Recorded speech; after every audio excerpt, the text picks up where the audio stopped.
So now I'm going to show you how to do the basic tabby weave, knitted rug with weaving in it. And I recommend using a crochet hook cast on, so we'll do that first. And you're going to need to decide how you want your edge to look before you begin too. And on this one, you can see that I have the knitting strip is the edge. And on this one, the weaving strip, which is the plaid, kind of wraps around the side. Now I did it this way when I made the shaggy rug with the knitted yarn and then used the upholstery selvage as my weaving strip.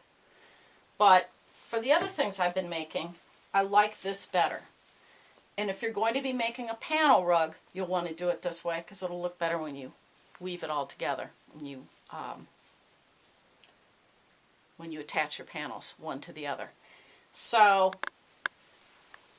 in either case, I started with an even number of stitches. And I've arbitrarily just torn up some fabric here. And I made it 1 inch. That would probably be 1 to 1.5 inches for this size pipe. That's what I'm working on with this. This is 1.5, but this fabric seems a bit stiffer. Now, there's two schools of thought on making your slip knot when you begin. But if you make your slip knot in such a way that the tail is the piece that comes up and into the loop, like so, then when you pull on the tail, it will be the one that tightens this knot. And some people prefer it this way because then they can tighten up their first stitch. You need to be careful because sometimes your first stitch, when you're all done with the knitting, sometimes that will over tighten your first stitch. So just FYI, do it either way you want. Now once you've made that slip knot, you're going to put it on a crochet hook that's close in size. This is a US 17. This is a little bit bigger, but that'll be okay. This one counts as one of your stitches, and we're just going to put 8 on. In all of these rugs that I've showed you so far, I've used an even number of stitches and just changed how I make my turn, and you'll see that in a minute. So now your working yarn is in your hand, and both are behind. Just lay your crochet hook like that over your rod. Then dip your crochet hook down to take a loop of fabric over it, and you can even let go of this working strip. It won't matter because you might need to open that up a little bit to bring your crochet hook through. Now take the strip back behind again, dip your hook down, get a loop of fabric, pull it through. Now you have 2 on. You still have 1 up here, so you have 3 made. And here's 4, 5. I'll tell you what, let's just do 6, because that'll still give you what you need to know. So we have 1, 2, 3, 4, 5, and then the 6th one is on here. Now take your strip behind, and this just goes. It'll be easier if you take the hook out and it just goes on to the tip like so. Now I think it looks better if you knit 1 row first, like here, because it will make the ends match better at the end. You notice on this one that I did not knit a row first, and my weaving strip kind of gets jammed into the bottom, and where I cast off it looks wider, and it can look funny on a rug. So I would do your crochet cast on, but then knit 1 row as usual, and then we'll see if this is wide enough. I'll make sure I'm not in the way of the camera. And as usual, you'll just make these as front stitches, so take your stitch off.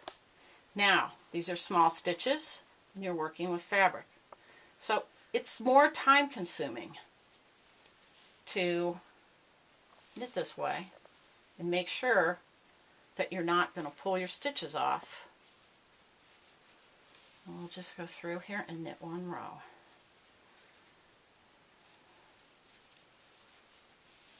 Just to give us a basis.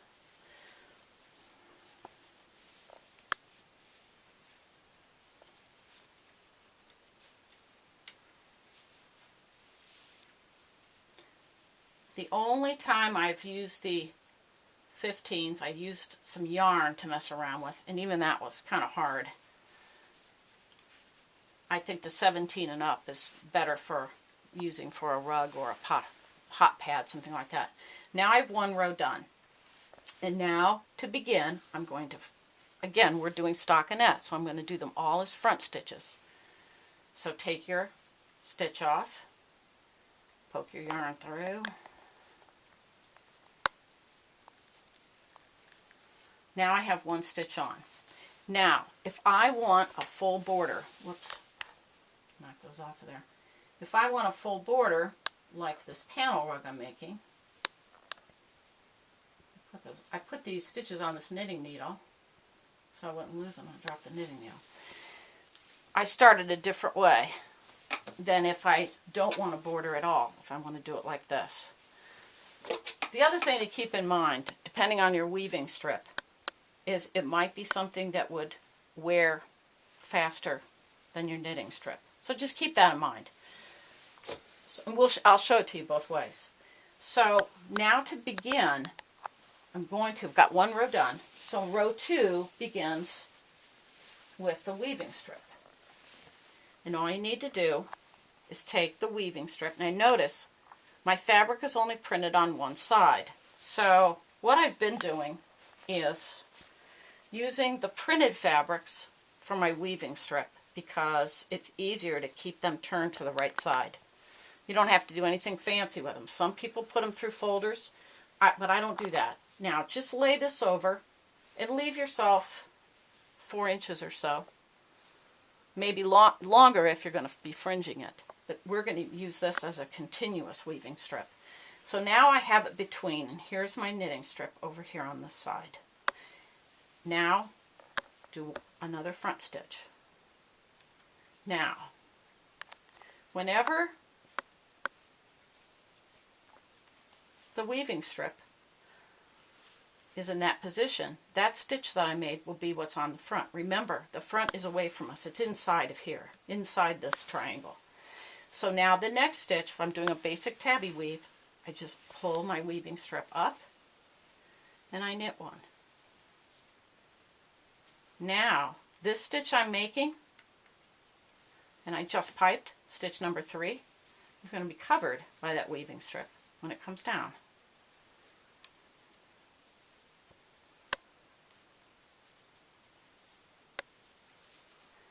And now it goes up again. In the tabby, you're going every other stitch, one at a time. Now I'm almost out of my knitting strip. So what I do, if I'm working with the narrow strip, is make my slit, and make my slit in the next one. So I have 2 slits. Don't make them too close to the edge, they could rip out. And lay my slits over one another. Then I usually take my fabric and fold it so I have sort of a point. And then coming in through the back, I can just jam that point in there. I put my fingers inside this loop now, so it doesn't pull all the way closed yet till I'm ready. And then I just pull my strip through. This doesn't look as good to do it this way if your strips are real wide. It looks better to do the full bow tie, where you take the old one in the new and the new one in the old. But for just a quick add-on, this works fine.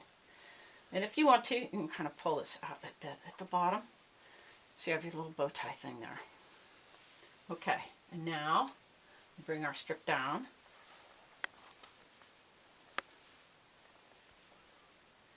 And we knit one. Now, if I'm doing a tabby weave with a full border, I begin my next row with 2 knit stitches. So here's one, or front stitches.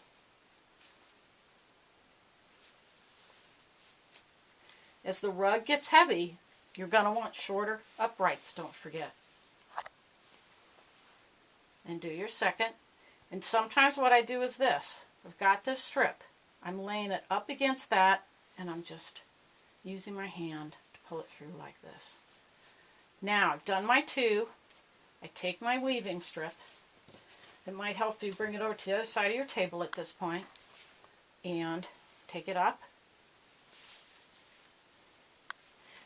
and knit one, bring it down,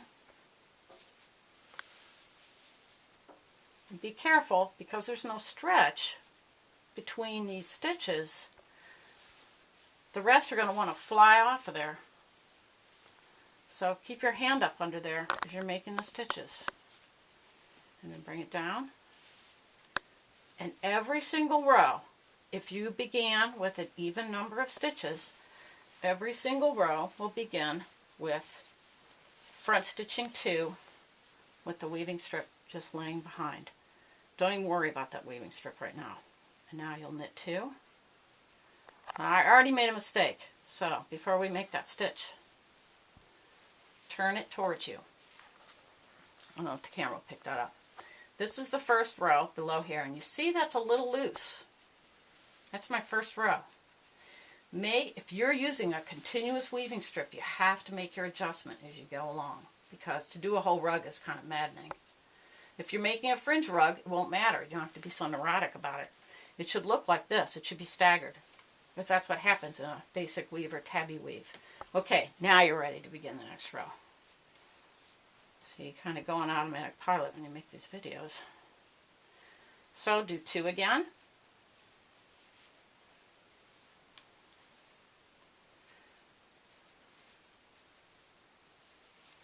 And now take your weaving strip up. And again, every time you make a stitch, if you're working on a pattern, this is the thing to keep in mind. Every time you have a stitch, making a stitch with the weaving strip up, when it comes back down, that stitch is covered basically. That's what the pattern, in other words, the pattern will show on the right side of it, on the inside of your rod stand. You could do this all as back stitches too, if that's easier for you, and then the right side of it is facing you. Pulling these all around. Your rod stand is going to move around a lot more when you're using fabric. I ended up bungee cording it.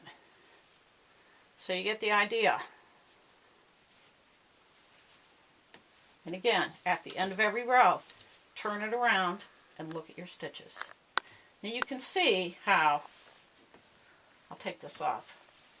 You can see how doing a very short piece like this, narrow, doesn't give you a lot of pattern showing. So it looks better, if you will, to be a little wider.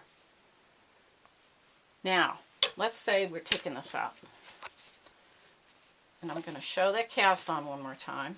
And I'm going to show you the other way we can do it, because there's a little trick to that.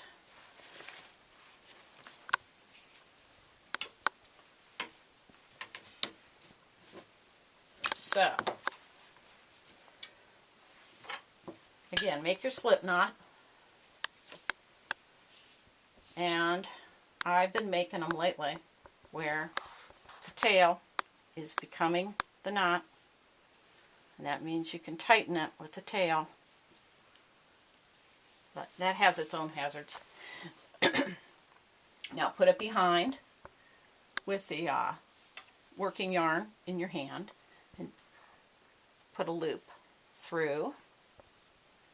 You're going to have to help it, so you can let go of that working yarn. It's not going to go anywhere. Working strip. So there's 3. There's 4. There's 5. There's 6. So there should be 5 on here plus 1. So take the strip back between them again. And, you know, basically this is just tipping over and onto there. Alright, now let's say that I don't want that edge like that. That I want that weaving strip to come out to the edge, like I did with the upholstery fabric, with the yarn being the knitting. So this time, whoops, I already have a strip down here. So this time I'm going to knit 2 first. I still put on an even number of stitches. So there's my stitch, and there's 1, and here's 2. Okay? Now, put your weaving strip over the second stitch. Boom. And make sure that it's not here. Make sure it's here. In other words, you want your knitting strip, you know, to be next to the work here, and the weaving strip to be in the center. And now proceed as before. So now the strip is down. Take the strip up.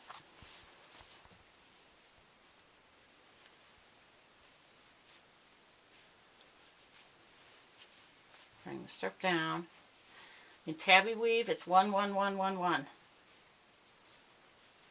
But you could make it a little wider if you wanted to go by 2s. You're going to want to avoid weave designs where you have, you know, 3 or more with the weaving strip just hanging out in the wind. All right, that's my last strip, or my last stitch. Now the weaving strip is here, okay, and now it's not attached to anything, if you know what I mean. And I'm going to wrap it around here.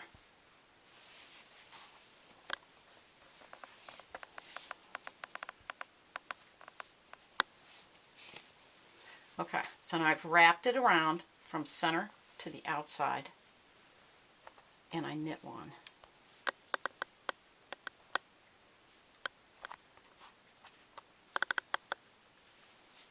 Now, give this a little tug and bring it up.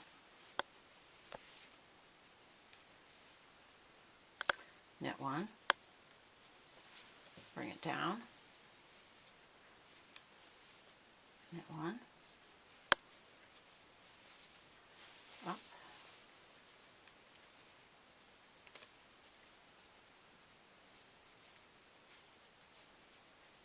Knit one.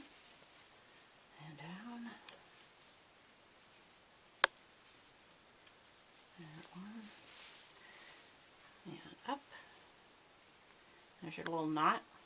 I don't worry about where they show up. If they're on the back or the front, doesn't matter to me.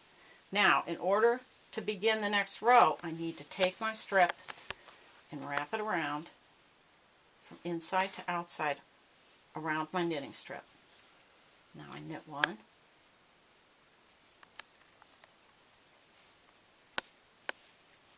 Now, you see how, this is a good angle, see how the strip is visible in this stitch. Watch. Now it's not. If you're consistent about it and pull it like that every time, you won't get weird things showing where they shouldn't. It'll be more consistent looking. Alright, now go ahead and take it up.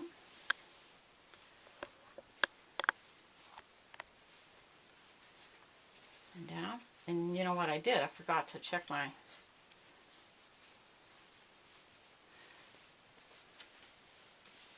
Now as the rug gets bigger and heavier, as I said, put shorter rod uprights on. Sometimes it's easier to snug that last stitch up when you're already making the next stitch, if you see what I mean. If you pull on this side, it'll tighten it around the rod because it's heavy, if you get my meaning. It'll stay better. Don't make it too tight. If you can't move your stitches on your rod stand, on your rod, your knitting rod, you're knitting way too tight.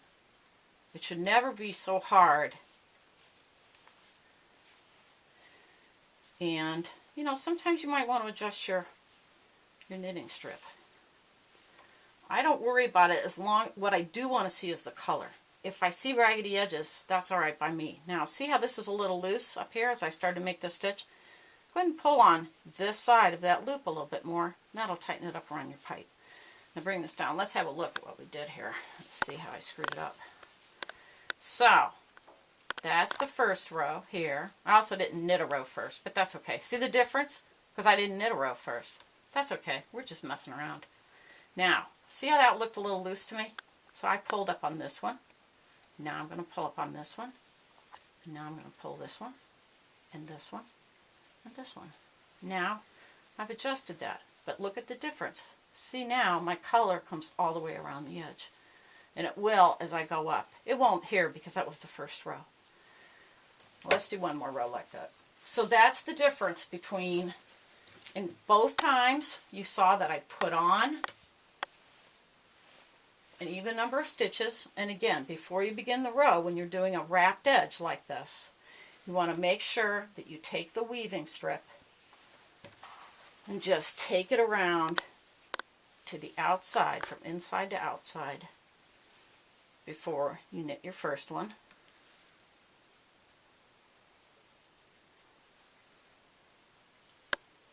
And again, if you see this, just give this a little bit of a pull, your weaving strip, if it's kind of poking out through there, before you. And now, put your weaving strip up.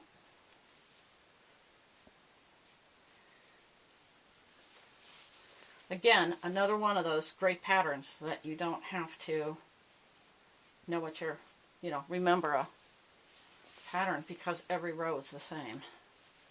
That's my kind of knitting. It's the only kind I can do. And then just keep bringing that back and forth. But don't forget to check when you're working on a wide rug, you want to remember to check each row when you're using a continuous weaving strip, because if you don't, it's maddening to adjust the whole thing. Now,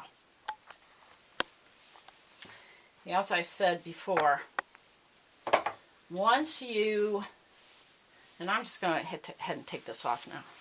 Let's put this thingy back up here a minute.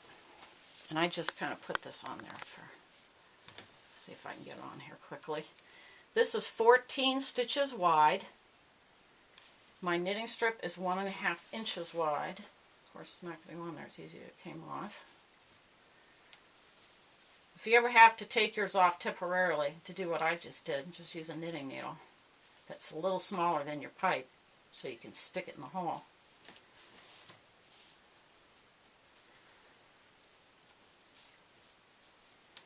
Sorry, this takes a little longer than I thought it would. Now, as you go along, and I'm going to turn here. Is this okay? I'm going to turn my body here a little bit. What you need to keep checking is this. As you turn your piece, and again, if you have short pipes, you won't want to make it any wider than that, because you want to really see that. And ask yourself, is it pulling in anywhere? And you can see there's a little tiny place. Maybe that's pulling in a hair. But I think when it's all stitched up together, it'll be fine. Be careful on your first stitch of each row. Notice I got that a little too loose. I didn't have my stitch pulled up quite far enough. But if you see any place that looks like it needs adjusted, now's the time. If you decide, well, I want a little more slack on this last stitch, you can pull it through there. You can make adjustments. And check every row and make sure you've done that before you move on. Otherwise, that's a whole long way. Now, when I'm going to do a strip like this, a big fat strip, and I want to attach another one to it, I don't do the same method I just used. I'll show you what I do, just in case there's confusion. Because this is another way to do it. And you can make your little slit in your old piece that's on your, and I do it as I go. I don't make a whole bunch to begin with, because you just never know. Maybe you're not going to like the color or whatever. Notice I angled my corner a little bit there. And I'll do the same thing with the piece I attach. You see, I'll fold it over, I'll give it a little snip, I'll give it a little snip here. Now, take the old one, that is the one that's still attached to your knitting, and you're going to just kind of pinch that into a little point and stick it into your slit and pull.